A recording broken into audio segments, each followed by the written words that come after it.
Aloha! I am the Great Clement, and now we're tackling Mega Man and Bass. And it is by far the hardest of the classic series. Now, I said in Mega Man 2 playthrough that Mega Man 2 was the hardest, but I don't consider Mega Man and Bass as part of the numbers and as part of the main series. I consider it more of a spin-off than anything. However, had I did, Mega Man and Bass easily is much harder than Mega Man 2. As the title would imply, we get to choose between Mega Man and Bass. And because I'm tired of playing as the Blue Bomber, I've been playing him as 8 games now, and normally when I play a video game, I always pick the villain, because I just love being the villain. That's just the way I am. I don't know why. So we're going to be starting this fucker off with Bass. After we beat the game with Bass, we shall beat the game with Mega Man. And Bass, he's quite a lot different from Mega Man. For one, he can double jump. This makes getting over platforms a lot easier. He can dash. Great for moving really fast through tight corners and dodging attacks and whatnot. And his Bass Buster, although not as strong as Mega Man's Mega Buster, can shoot in any direction. You can shoot it up, you can shoot it left-right, you can shoot it up-right, you can shoot it down-left or down-right. You can't shoot it down, but, you know, you get the idea. It also isn't like a charged-up blast like it was in Mega Man 7 and 8. Bass has changed his Buster, I guess, because now it's more like a machine gun type attack.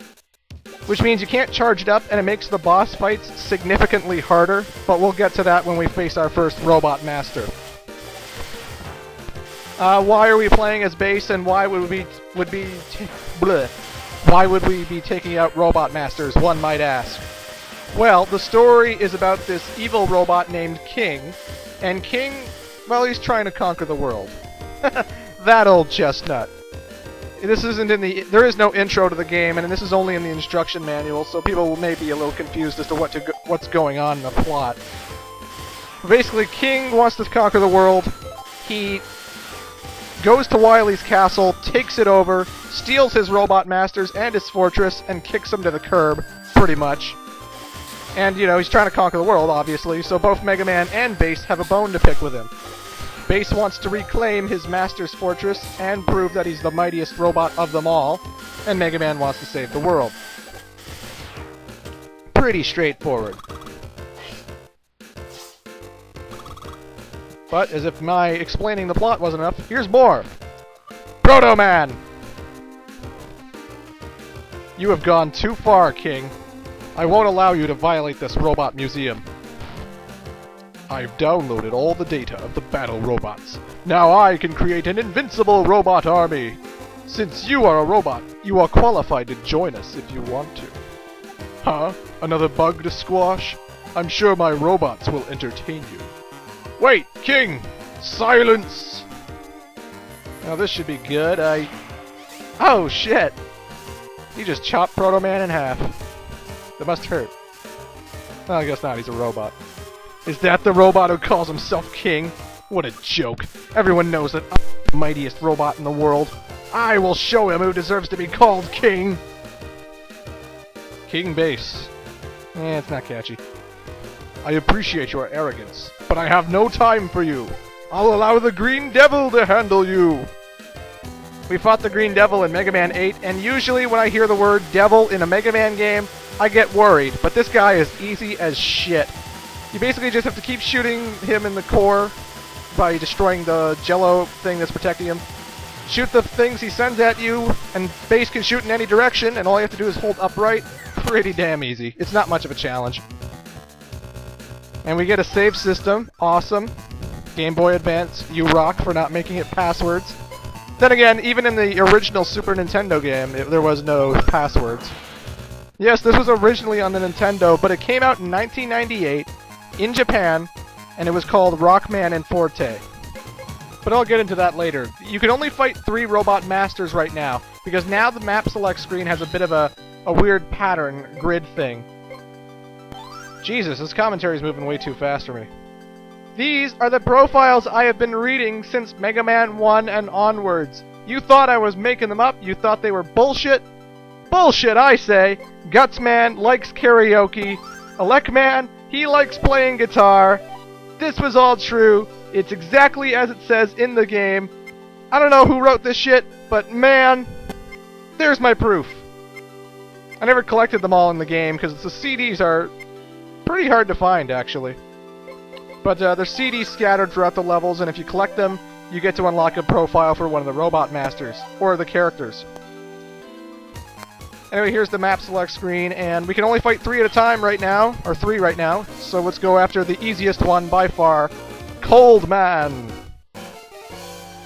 And let's see, Cold Man is a robot created to freeze DNA for dinosaurs. What? His body temperature is kept at absolute 0. A good point? He's carefree attitude. A bad point? He has slow perception. He likes frappuccinos, and he dislikes the El Nino effect. Okay. But yeah, the map system has this weird grid thing where when we defeat Cold Man, we're going to unlock 2 pathways to 2 robot masters, but, you know, not the other ones. So it kind of works kind of like Star Fox 64 or Shadow the Hedgehog, if you ever played that. Basically, you pick a path, you're going to unlock other paths on your way.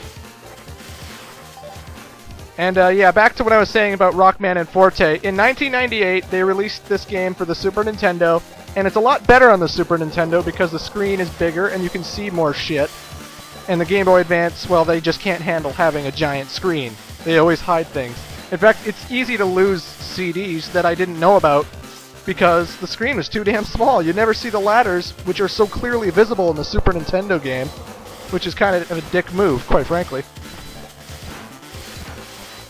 But it only came out in Japan, Rockman and Forte, and this was like 2 years after the N64 came out, so I don't even know why they decided to make this game. You'll also know that if you watched my Mega Man 8 playthrough, a lot of the enemies seem damn identical, don't they? I mean, this game reused all of the sprites of Mega Man 8. Like, yeah, the levels are different, yeah, the backgrounds are different, and 6 of the Robot Masters are different. Spoiler. But, you know, they pretty much reused all the enemies from Mega Man 8, so it seems almost like not an expansion pack, but, you know. Well, yeah, it does seem like an expansion pack. It seems like they added more to Mega Man 8, only now it's on the Super Nintendo, not the PlayStation 1, so we don't get the anime cutscenes or plot. Which is good if you want my opinion, because sometimes you just don't want plot, you know? You just want to play and get into it. The first level had plot, and the last levels will have plot, but all the battles here, it's all smooth sailing. Anyway, here is Cold Man, the first robot master, and he's got a very simple, very easy, very basic pattern. He shoots an icicle block at the wall, it comes back and bounces to him, and then it shatters, and he repeats and does this again and again and again. Of course, every now and then he'll try and move around to make things slightly more annoying. And then at half health, his strategy will change quite a bit. Well, not strategy will change, but something else will happen too. What makes boss battles hard for Base is that his Base Buster, it can only do, like, less pellet shot damage than even Mega Man can do. And, again, he can't charge up his shots. He hits a guy, he has a brief invulnerability period, and until that invulnerability period is gone, he can't hurt him until it's gone, you know? So the battles take a lot longer, and it's just a pain in the ass to fight people with Base. Like, yeah, he can double jump, yeah, he can dash, yeah, he can shoot in any direction he wants, but at what cost? These Robot Masters hurt you enough, they're gonna kick your ass. Luckily, the weapon abilities are still powerful, but anyway, this Cloud, if you couldn't tell, it can capture you and make you not move and not jump high. So you want to shoot it down as quickly as possible, and if it catches you, keep pressing that A button to get out of it. But with Cold Man defeated, Base gets his weapon ability just like Mega Man can do. And he gets it by engulfing himself in flames, which is actually pretty awesome. And the thing I love about the weapon get in Mega Man and Base, they actually show you what the weapon does to enemies and how you use it. So we get Ice Wall, which is basically a barrier we can push into enemies to kill them. We can also push it and then climb on it to get over spike pits, which is a useful tip. Booyah. And by defeating Cold Man, we opened up 2 new pathways. We're going to go to the top pathway to fight Burner Man, because he's weak against the Ice Wall. But we're not fighting him until part 2. See you then.